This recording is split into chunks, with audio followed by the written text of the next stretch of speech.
بسم اللہ الرحمن الرحیم. پیارے بچوں السلام علیکم. سورج ڈوبنے والا تھا. ہوا اب اتنی گرم نہیں تھی. امام حسن علیہ السلام پیدل اپنے گھر کی طرف آ رہے تھے.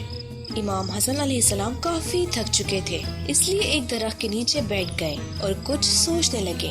پاس ہی کسی کوے کی کائیں کائیں کی آواز آ رہی تھی اور ساتھ ہی کسی کتے کی بھونکنے کی بھی آواز سنائی دے رہی تھی. کبھی تیز ہوا چلتی اور درخت کا پتا اس سے الگ ہو کر زمین پر گر جاتا.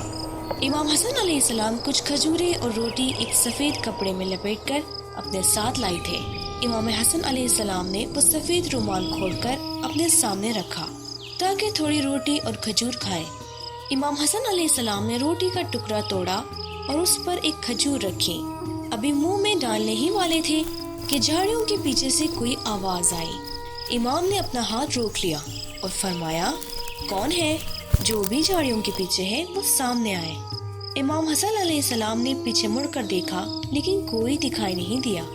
کچھ دیر کے بعد ایک سفید کتا جھاڑیوں کے پیچھے سے باہر آیا.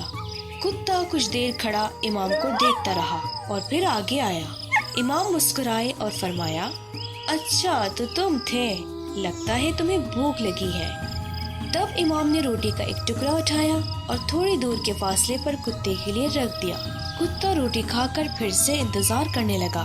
امام نے کھانا شروع کیا اور کتے کی طرف دیکھ کر مسکرانے لگے، لیکن کتا ابھی بھی امام کی طرف دیکھے جا رہا تھا اور پیر سے اشارہ کر رہا تھا.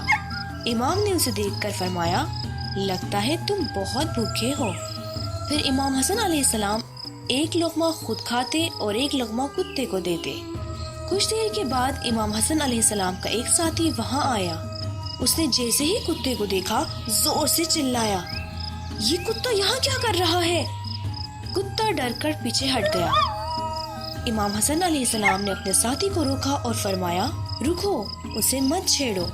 امام کے ساتھی نے کہا، معاف کیجیے گا مولا، میں سمجھے یہ کتا آپ کو ڈسٹرب کر رہا ہے، اس لیے میں نے اسے بھگانے کی کوشش کی.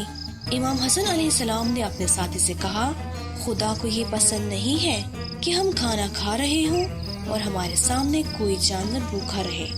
پھر امام نے اپنے ساتھی کو بھی اپنے ساتھ بٹھایا اور اس کے سامنے بھی روٹی اور کھجور پیش کیا.